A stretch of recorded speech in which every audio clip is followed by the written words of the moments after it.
लोगों को मॉल में खरीदारी करने का कल्चर लाने वाले कारोबारी की आर्थिक हालत बेहद खराब हो चुकी है। ये कारोबारी भारी कर्ज में डूबा हुआ है।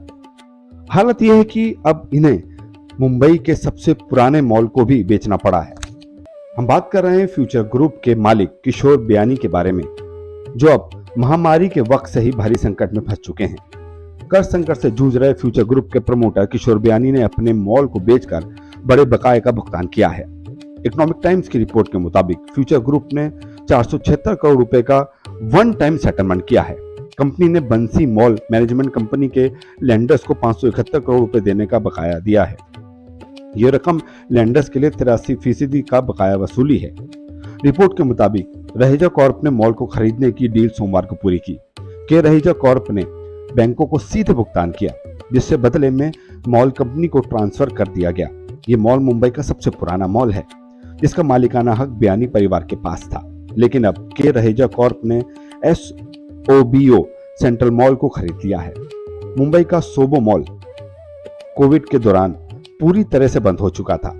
इस मॉल में अभी भी 1.5 लाख वर्ग फुट एरिया लीज पर देने के लिए खाली है, लेकिन कोविड के बाद से ज्यादातर शॉप बंद होने के किराए पर लेने के लिए कोई खरीदार मिल नहीं रहे हैं, जिस कारण इसे चलाने वाली कंपनी बंसी मॉल मैनेजमेंट पर 571 करोड़ का कर्जा हो गया। ऐसे में इस मॉल को अब बेचना पड़ा है। इस कंपनी पर कैनरा बैंक का 131 करोड़ रुपए का बकाया है, जबकि पंजाब नेशनल बैंक का 90 करोड़ रुपए, इसके अलावा यूनियन बैंक का फ्यूचर बॉन्ड पर 350 करोड़ रुपए का बकाया है। कपड़ा कारोबारी के घर में जन्मे बियानी ने साल 1980 के दशक में स्टोन वॉश डेनिम फैब्रिक को बेचने से अपना कारोबार सफर शुरू किया था। हालांकि इसके बाद ये रिटेल बिजनेस में उतर गए और 1987 में मेंस वेयर प्राइवेट लिमिटेड नामक कंपनी की शुरुआत की। इसका नाम 1991 में बदलकर पेंटालून फैशन इंडिया लिमिटेड रख दिया गया।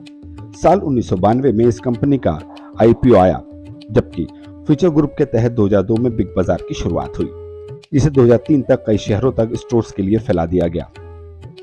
ये एक ऐसी स्टोर थी जो सस्ते कीमत पर सामान बेचने के लिए जानी जाती थी। इस कारण देखते देखते देश भर में इसके स्टोर्स खुलने लगे। फ्यूचर ग्रुप के चेन के बढ़ने के साथ ही बियानी ने भी खूब तरक्की की। आलम यह रहा कि ये दुनिया के टॉप 10 अमीरों की लिस्ट में शामिल हो गए। इन्हें रिटेल का किंग तक कहा जाने लगा। इनका नेटवर्क 2017 में 2.8 अरब डॉलर था, जो 2019 में घटकर 1.8 अरब डॉलर हो गया।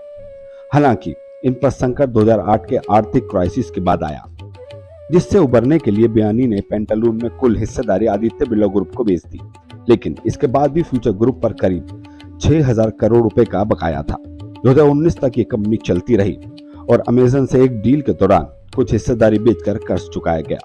लेकिन कोरोना आने के बाद कंपनी पूरी तरह से कर्ज में डूब गई और आलम यह है कि फ्यूचर ग्रुप की कई कंपनी अब दिवालिया प्रक्रिया से गुजर रही हैं। आज के लिए इतने ही। ज्यादा खबरों के लिए देखते रहिए विनिशा न्यूज।